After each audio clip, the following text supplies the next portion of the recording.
Sir, ಒಂದು ರೀತಿ ಉಪಚುನಾವಣೆ ರೀತಿಯಲ್ಲಿ ಆಯಿತು ನಿಮ್ಮ ಗೆಲುವು. 3 ವರ್ಷ ಕಳ್ಕೊಂಡಿದ್ದೆ.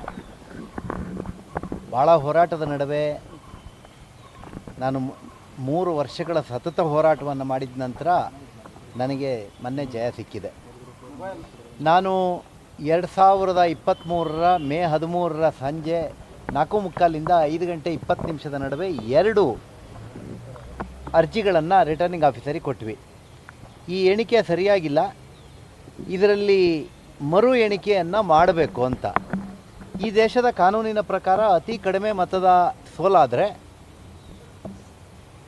ನಾವು ಕೇಳದೇ ಇದ್ರೂ ರಿಟರ್ನಿಂಗ್ ಆಫೀಸರ್ ರೀಕೌಂಟ್ ಮಾಡಬೇಕು ಅಂತ ಹೇಳುವಂಥದ್ದು ಕಾನೂನು.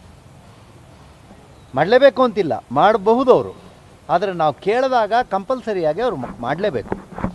ನಾವು 2 ಅರ್ಜಿಗಳನ್ನು ಕೊಟ್ಟಾಗಲೂ ನಮ್ಮ ಅರ್ಜಿಗೆ ರಿಪ್ಲೈ ಕೊಡೋದಕ್ಕಿಂತ ಮುಂಚೆ ಅವರಿಗೆ ಸರ್ಟಿಫಿಕೇಟ್ ಕೊಟ್ಟರು ಮತ್ತು ನನ್ನ ಅರ್ಜಿಗೆ ರಿಪ್ಲೈ ಸಿಕ್ಕಿದ್ದು ಬೈ ಪೋಸ್ಟ್ 2 ದಿನದ ನಂತರ. ನಾನು ಇವತ್ತೇನೋ ನಡೆದಿದೆ ಅಂತ ಹೇಳಿಲ್ಲ, 2023 ಮೇ 13 ಸಂಜೆಯೇ ಇಲ್ಲಿ ಅನ್ಯಾಯ ನಡೆದಿದೆ ಅಂತ ಹೇಳುವಂಥದ್ದನ್ನು ಹೇಳಿದ್ದೇನೆ.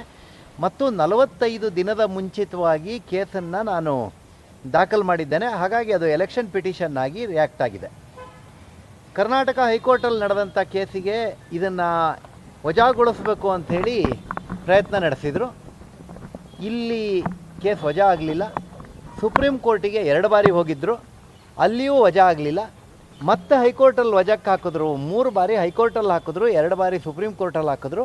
3ನೇ ಬಾರಿ ಸುಪ್ರೀಂ ಕೋರ್ಟಲ್ಲಿ ಹಾಕಿದ್ದೀನಿ ಅಂದರೂ ಅದು ಲಿಸ್ಟ್ ಆಯಿತೋ ಇಲ್ಲೋ ಗೊತ್ತಿಲ್ಲ. ನಮ್ಮ ಆರ್ಡ್ರಸ್ಸಿನ ದಿನವೂ ಆರ್ಡ್ರಸ್ ಆಗಿದ್ದು ಏಪ್ರಿಲ್ 6. ಅವತ್ತು 2:15 ಗಂಟೆಗೆ ಆರ್ಡ್ರ್ ಆದರೆ ಆ ಕ್ಷಣಕ್ಕೆ ಅವ್ರ ಲಾಯರ್ ಕೇಳ್ತಾರೆ, ನಮಗೆ ಸ್ಟೇ ಬೇಕು, ನಾವು ಸುಪ್ರೀಂ ಕೋರ್ಟಿಗೆ ಹೋಗ್ತೀವಿ ಅಂತ. ಅಂದರೆ ಅವ್ರಿಗೆ ಅನುಮಾನ ಇತ್ತು.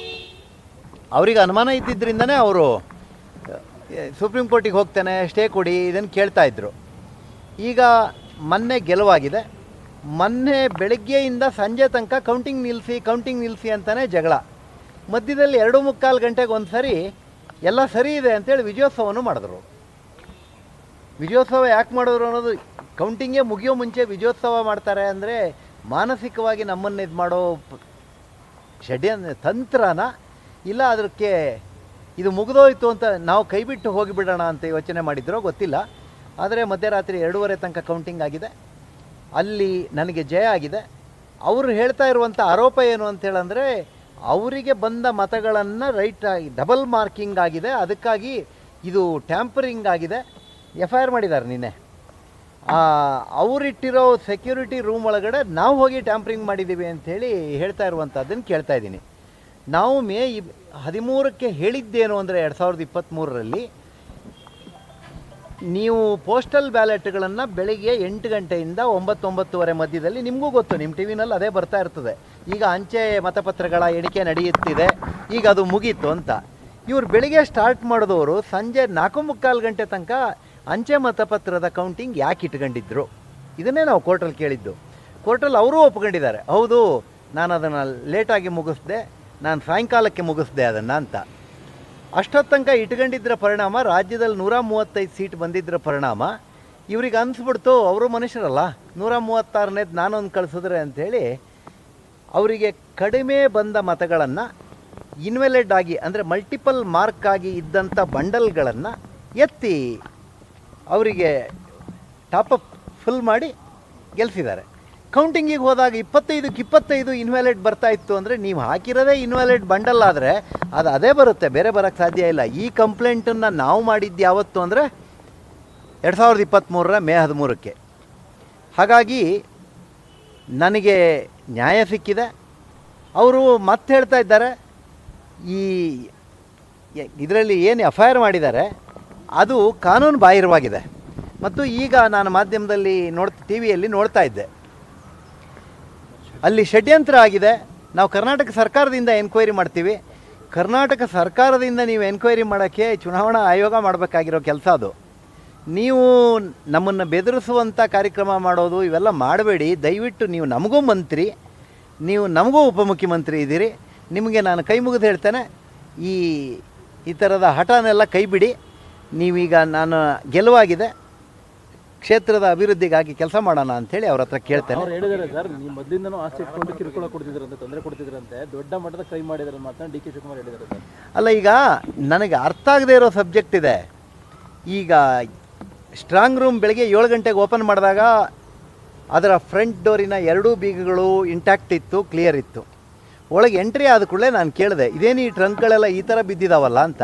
ಅಯ್ಯೋ, ರಾತ್ರಿ 12 ಗಂಟೆ ಆಗುತ್ತೆ ಸರ್, ಕೌಂಟಿಂಗ್ ಮುಗಿದು ಊಟನೂ ಆಗಿರಲಿಲ್ಲ, ತಗೊಂಬಂದು ಎಷ್ಟು ಹೋಗಿರ್ತಾರೆ ಅಷ್ಟೇ. ಅವತ್ತಿರೋ ಅಧಿಕಾರಿ ಇವರು ಡಿ ದರ್ಜಿಯವ್ರು ಮಾಡಿರ್ತಾರೆ, ಸ್ವಾಭಾವಿಕವಾಗಿ ಹಾಕೋಗಿರ್ತಾರೆ ಅಂದ್ರೆ. ಮತ್ತು ನಮ್ಮ ಬ್ಯಾಲೆಟ್ಟು ಅಂದೆ, ಅದನ್ನು ಕರೆಕ್ಟಾಗಿ ಸೇಫಾಗಿ ಒಂದು ಟ್ರಂಕಲ್ಲಿ ಹಾಕಿ ಇಟ್ಟಿರ್ತಾರೆ, ಅದನ್ನು ಫಸ್ಟ್ ಇಳಿಸಿರ್ತಾರೆ ಅಂತಂದರು, ತೋರಿಸಿದ್ರು.